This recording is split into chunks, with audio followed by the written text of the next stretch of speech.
Right then, listen up.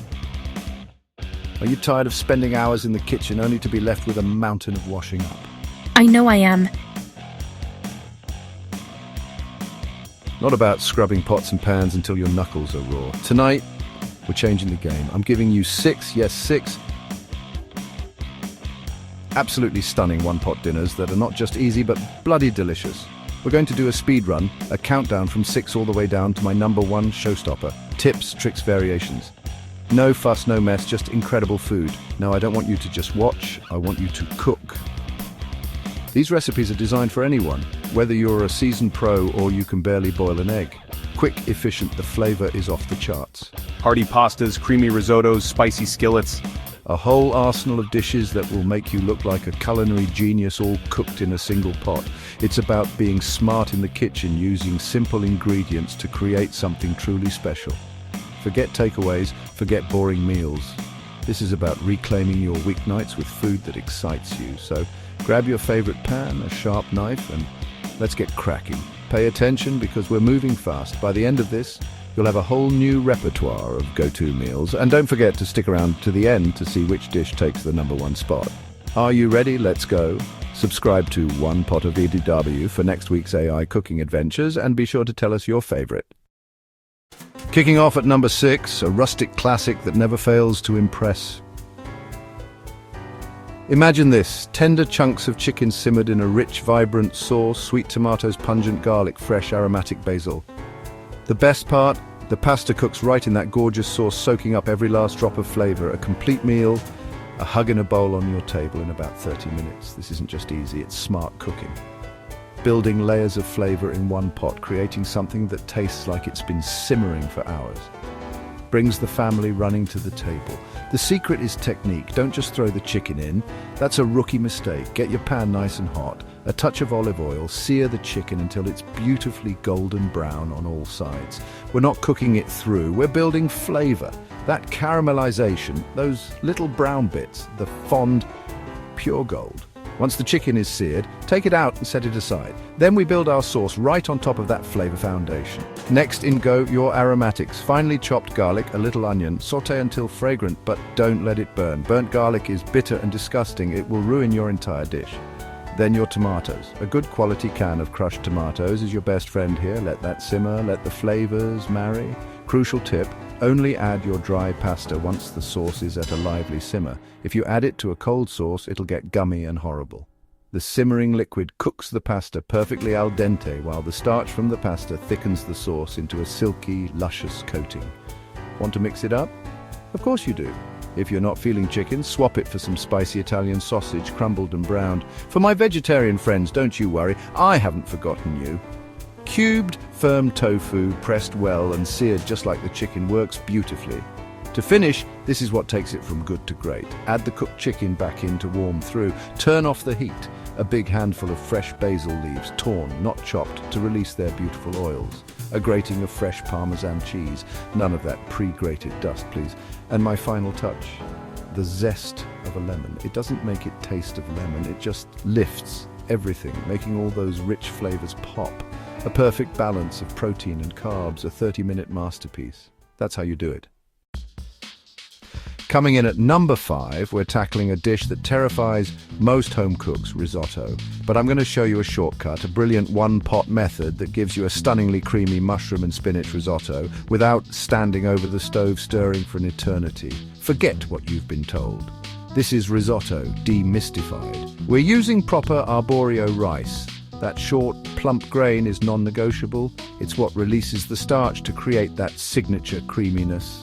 We'll pair it with earthy mushrooms and wilted spinach for a dish that is elegant, comforting, and surprisingly simple. The key is in the technique, not in endless labor. Let's get started.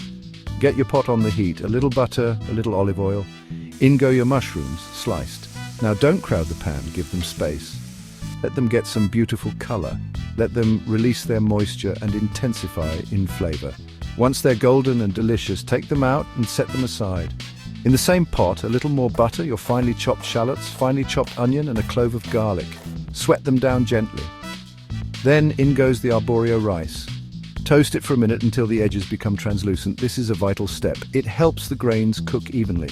Deglaze with a splash of white wine if you have it, and let that alcohol cook off completely.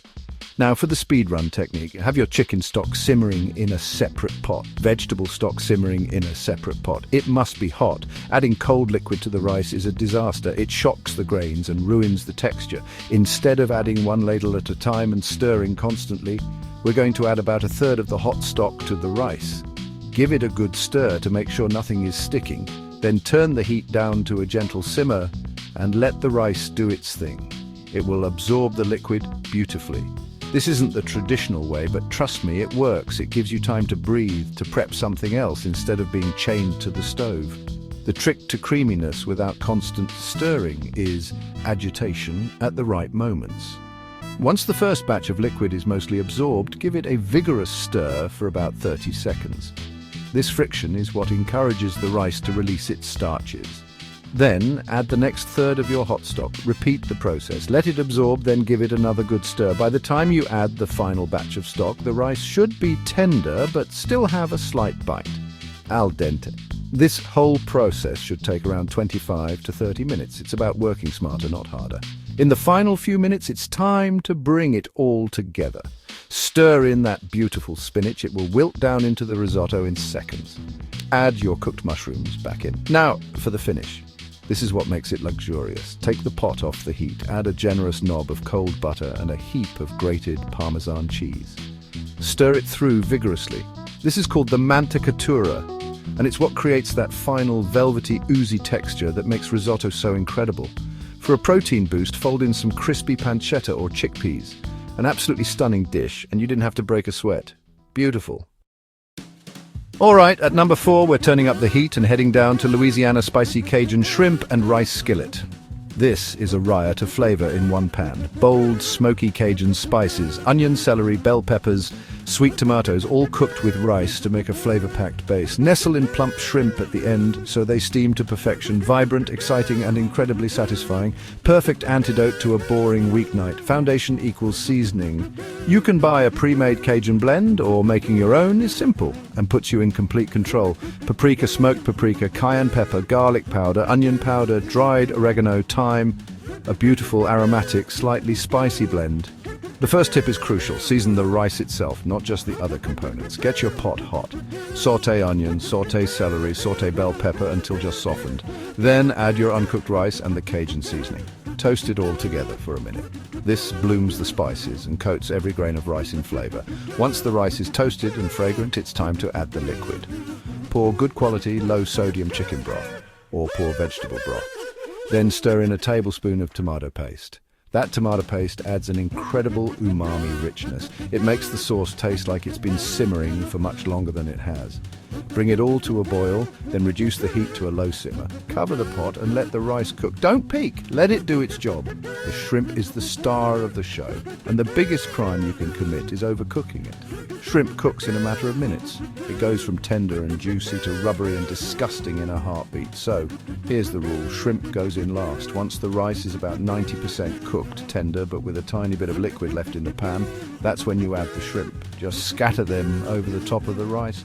Push them in slightly and put the lid back on. The residual heat and steam will cook them perfectly in about 3 to 5 minutes. You'll know they're done when they're pink and opaque. For variations, this skillet is a fantastic base. Sliced, smoked andouille sausage, added with the vegetables at the beginning.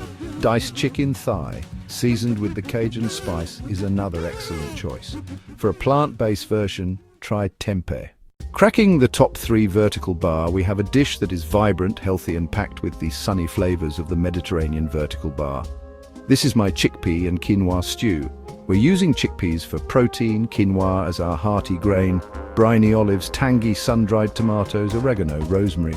It's sunshine in a bowl. It comes together so quickly because the quinoa cooks right in the pot. We start, as always, by building a flavor base. A little olive oil in your pot, some finely chopped onion and garlic. Sauté them until they're soft and sweet. Then we add our pantry heroes, a can of chickpeas rinsed and drained, some chopped sun-dried tomatoes packed in oil. Use a little of the oil too and some Kalamata olives. Stir it all together and let those flavors start to mingle.